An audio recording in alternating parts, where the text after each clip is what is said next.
السلام عليكم مشاهدين ديالي، كيف نتوما؟ لاباس عليكم؟ نتمنىكم تكونوا باحسن الاحوال يا ربي.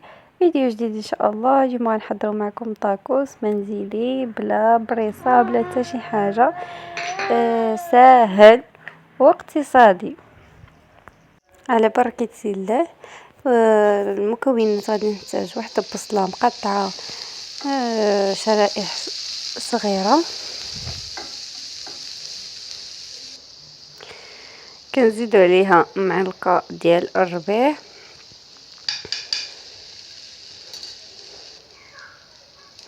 حتى كتبدا تذهب معنا بحال هيدا. كتدخلها الحموريه، كنبقاو نحركو فيها صافي. فاش كتهبط لنا شويه وكتذهب كنزيدو لها شويه ديال صدر الجداد. انا عدلت صدر الجداد. نتوما الا بغيتو تعدلوا الكفته يعني تبدلوها بالكفته بدلوها، كيبقى الاختيار ديالكم.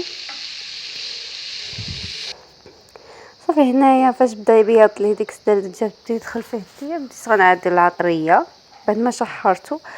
عملت هنايا خرقوم، سكينجبير، شويه ديال الابزار و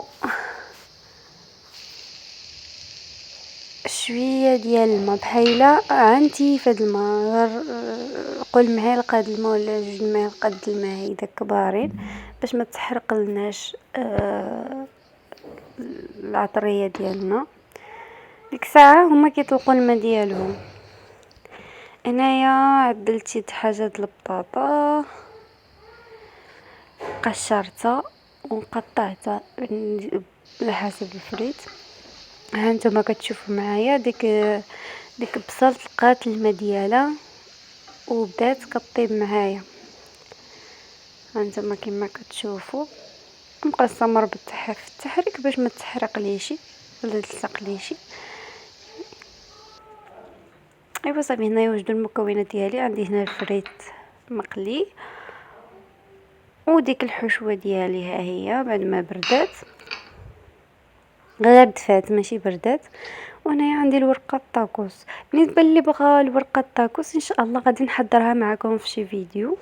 اللي بغى الورقه الطاكوس يكتبها لنا في التعليقات، ان شاء الله غندير لكم شي فيديو ديالها.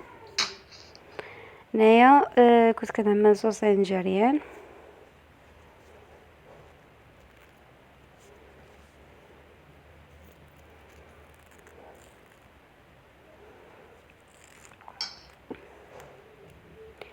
هنا غنعدل الحشوه ديالي.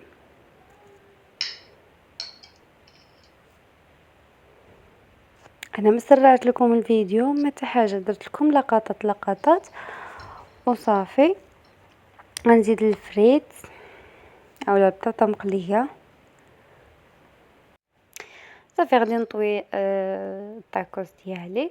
شنو هو انايا كنت كنصور بيد وكنخدم بيد، ما عندي كنعمل نطوي معكم وزعما كنت كنوريكم شويه، ولكن غادي نقطع الكاميرا باش نطوي ونرجع معكم.